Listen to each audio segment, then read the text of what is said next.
तो क्या हाल भाई लोग, मैं आप लोगों के लिए फिर से लेकर आ गया हूँ जो नीट के प्रीवियस ईयर के क्वेश्चंस होते हैं, वो सभी क्वेश्चंस जो आपके एग्जाम में कई बार पूछे जा चुके हैं।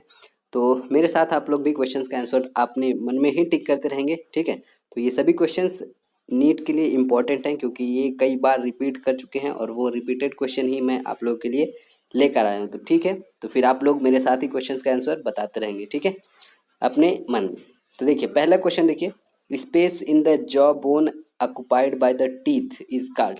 स्पेस इन जॉ बोन के बीच में जो स्पेस होता है उसको हम लोग क्या बोलते हैं? तो उसको बोलते हैं डायस्टमा बोलते हैं, ठीक है। तो उसको क्या बोलते हैं? डायस्टमा बोलते हैं। बी वाला ऑप्शन जो है वो करेक्ट हो जाएगा, ठीक। आप लोग मेरे साथ क्वेश्चन जब करेंगे तो आपका रिवीजन भी होता रहेगा, ठीक है। चलिए तो देखिए, the common bile duct in human form by the joining of. जो कॉमन बाइल डक्ट होता है ह्यूमन में वो किसके ज्वाइनिंग से बनता है? तो देखिए कॉमन बाइल डक्ट जो होता है वो सिस्टिक डक्ट यानी कि बाइल की डक्ट और साथ में लीवर की डक्ट, ये दोनों जब आपस में मिल जाती हैं तो इसको हम लोग बोल देते हैं कॉमन बाइल डक्ट बोलते हैं, ठीक है। तो बी ऑप्शन सही है, सिस्टिक डक्ट यानी कि जो बाइल की डक्ट होती है और हिपैटिक डक्ट यानी कि लीवर की डक्ट होती है, तो ये दोनों जब आपस में मिल जाती है तो ये कॉमन बाइल डक्ट बनाती है, ठीक है। उसके बाद से pyloric sphincter guard the opening between. जो पाइलोरिक स्फिंक्टर होता है वह किसकी ओपनिंग को गार्ड करता है? Stomach and duodenum, cardiac and fungus या फिर फंडस, एसोफेगस एंड स्टमक या फिर फंडस एंड पाइलोरिक। तो देखिए ऑप्शन नंबर इसमें से जो है आपका ए ऑप्शन राइट है। स्टमक एंड ड्यूडेनम के बीच में जो पाइलोरिक स्फिंक्टर होता है वो ए ऑप्शन सही है, ठीक है। ठीक, तो ऑप्शन नंबर इसमें से ए ऑप्शन गलत, सॉरी ए ऑप्शन नहीं, इसमें से सी वाला ऑप्शन सही है। Oesophagus and stomach, sorry oesophagus and stomach जो होता है वो पाइलोरिक स्फिंक्टर जो है वो गार्ड कौन करता है? तो एसोफेगस एंड स्टमक के बीच का होता है। जो अगले क्वेश्चन पे देखिए, vitamin B12 is absorb primarily in the. जो विटामिन B12 होता है वो एब्जॉर्ब कहाँ होता है? तो स्टमक, ड्यूडेनम, जेजुनम या फिर इलियम। तो ये जो स्मॉल इंटेस्टाइन होता है उसके इलियम पार्ट में एब्जॉर्ब होता है विटामिन B12, ठीक है। ऑप्शन नंबर डी जो है वो करेक्ट हो जाएगा, ठीक।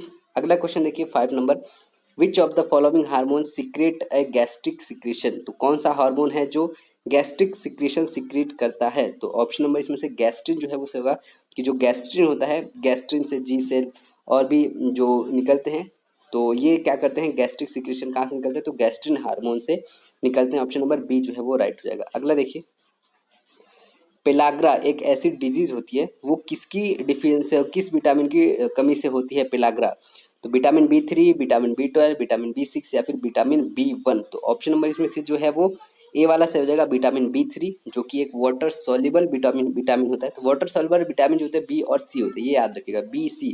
तो BC काफ़ी ज़्यादा फेमस है, तो इससे आप लोग याद रखें, BC जो होता है वो वाटर सॉल्युबल विटामिन होता है, ठीक है। तो B3 से पेलाग्रा होता है, ठीक है। अगले क्वेश्चन पे देखते हैं, secretion of pancreatic juice is stimulated by. जो पैंक्रियाटिक जूस होता है, जो कार्बोक्सीपेप्टाइडेज और भी हमारे जितने भी पैंक्रियाटिक जूस से निकलते हैं, प्रो कार्बोक्सीपेप्टाइडेज, ठीक है। तो ये किससे निकलते हैं, किसके स्टिमुलेशन से निकलते हैं? तो सिक्रेटिन से निकलते हैं, ठीक है। तो ऑप्शन नंबर बी सही है, सिक्रेटिन से स्टिमुलेट होकर पैंक्रियाटिक जूस जो है वो निकलते हैं, ठीक है। चलिए अगले क्वेश्चन पे आते हैं। 8 नंबर क्वेश्चन है कि ग्लाइकोजिनोलिसिस जो है इन्वॉल्व होता है किस में? कन्वर्जन ऑफ शुगर, तो ये आपको पता होगा, glycogen conversion of glycogen into sugar. तो ऑप्शन नंबर देखिए यहाँ पे ग्लाइकोजन इनटू शुगर कहाँ पे है? तो ऑप्शन नंबर सी वाला राइट हो जाएगा। Conversion of glycogen into sugar जो होता है क्या होता है? ग्लाइकोजिनोलिसिस होता है, ठीक है। चलिए, the layer of cell that secrete enamel of tooth. तो कौन सी लेयर है जो कि इनेमल, जो कि हार्डेस्ट पार्ट होता है टीथ का? एक सिंगल लेयर होती है जो कि बहुत हार्डेस्ट पार्ट होती है पूरे बॉडी की, इनेमल, जो कि दांत में पाई जाती है। तो सबसे कौन सीक्रेट करता है? सीक्रेट कौन करता है इनेमल को? तो ओडोंटोब्लास्ट। ओडोंटोब्लास्ट जो होता है वो सीक्रेट करता है हमारा इनेमल। 10th नंबर देखिए, विच of the following is mismatch. तो ऐसे क्वेश्चन बहुत आपसे एग्जाम में पूछे जाते हैं, कम से कम 4-5 क्वेश्चन तो आपसे पूछ ही ले जाते हैं मिसमैच वाले। तो देखिए, विच of the following is mismatch, कौन है जो कि गलत है? विटामिन के बेरी बेरी, भाई साहब पहला ही ऑप्शन सही हो जाएगा, ऑप्शन नंबर ए करेक्ट है। यही जो है वो गलत हो जाएगा, विटामिन के से बेरी बेरी नहीं होता है, विटामिन बी की कमी से बेरी बेरी होता है, ठीक है। विटामिन डी रिकेट्स सूखा रोग बिल्कुल सही है। विटामिन सी स्कर्वी बिल्कुल करेक्ट है। विटामिन ए जीरोप्थेल्मिया ये भी सही है, रतौंधी, ठीक है। तो चलिए बहुत बढ़िया, तो ऑप्शन नंबर इसमें से जो है वो ए वाला करेक्ट है। विटामिन के जो है वो मिसमैच्ड है, ठीक है। वेरी वेरी विटामिन बी की कमी से होता है, नॉट विटामिन के की कमी से, ठीक है। अगला देखिए, the contraction of gall bladder is due to. तो कॉन्ट्रैक्शन ऑफ गॉल ब्लेडर जो होता है वो होता है कॉलसिस्टोकाइनिन की वजह से होता है, जो कि ड्यूडेनम से निकलता है। ड्यूडेनम से निकलता है तो गॉल ब्लेडर पे जाके एक्ट करता है, जिससे बाइल जो है वो रिलीज होता है, ठीक है। और कॉलसिस्टोकाइनिन को कभी आपको सीसीके लिख के दे देगा तो कंफ्यूज ना होइएगा। सीसीके का मतलब भी होता है कॉलसिस्टोकाइनिन, ठीक है ना। तो अच्छी बात, सी ऑप्शन इसमें से राइट है। अगले क्वेश्चन पे आते हैं, 12th number question. Which of the following vitamin is water soluble as with as an oxidant. तो कौन सा ऑप्शन इसमें से सही होगा? तो ऑप्शन देखिए, विटामिन बी1 भी वाटर सॉल्युबल होता है, लेकिन आपसे पूछा है कि एज वेल एज होगा, यहाँ पे विल यहाँ पे, ठीक है। तो कौन है जो कि वाटर सॉल्युबल है एज वेल एज एंटीऑक्सीडेंट है? तो ऑप्शन नंबर इसमें से सी करेक्ट हो जाएगा। विटामिन बी जो है वो एंटीऑक्सीडेंट नहीं होता है, विटामिन सी जो होता है ये एंटीऑक्सीडेंट होता है, और as well as water soluble. मैंने आपको बताया था अभी, बी और सी वाटर सॉल्युबल होते हैं, बाकी वाटर के इनसॉल्युबल होते हैं। विटामिन बी सी और जो होते हैं ये वाटर सॉल्युबल होते हैं। C option right. Heparin is synthesized in. तो हिपेरिन क्या होता है? हिपेरिन जो होता है ये क्या करता है, जो ब्लड जो है जमने से रोकता है, ब्लड को जमने नहीं देता है। जो मच्छर काटते हैं हमें, उनके में थोड़ा सा हिपेरिन होता है, जिसकी वजह से हम लोग का ब्लड जो है उनके अंदर जाकर कोगुलेट नहीं हो पाता है।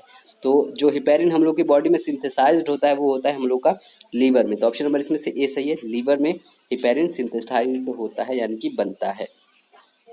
14 नंबर देखिए, the vitamin which is essential for blood clotting.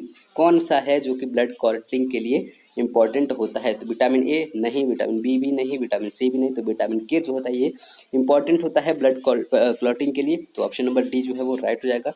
अगला क्वेश्चन देखिए क्या है, कुफर सेल आर प्रेजेंट इन। तो कुफर सेल एक फेगोसाइटोसिस सेल होती है, जो बाहर से आए हुए फॉरेन पार्टिकल को क्या करती है, खाती है। और जो कि कहाँ प्रेजेंट होती है? तो ये प्रेजेंट होती है हम लोग के लीवर में। कुफर सेल याद रखेंगे, कुफर सेल फेगोसाइटोसिस सेल होती है, एक मैक्रोसाइट की तरह यूज कर इसको काम करती है, मैक्रोसाइट की तरह कुफर सेल, ठीक है, फेगोसाइटोसिस।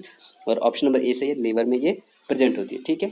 तो चलिए बहुत बढ़िया, वीडियो जरूर आपको अच्छी लगी होगी, और वीडियो अगर अच्छी लगी होगी तो ज़रूर सपोर्ट करेगा, और सपोर्ट करते रहेंगे तो ऐसी वीडियो और कई सारे ट्रिक टिप्स जो है नीट के लिए हम आपके लिए लेकर आते रहेंगे, बायोलॉजी केमिस्ट्री हर एक चीज़ के लिए, ठीक है। तो चलिए फिर बने रहिए, मिलते हैं आपसे अगली वीडियो में, तब तक के लिए थैंक यू।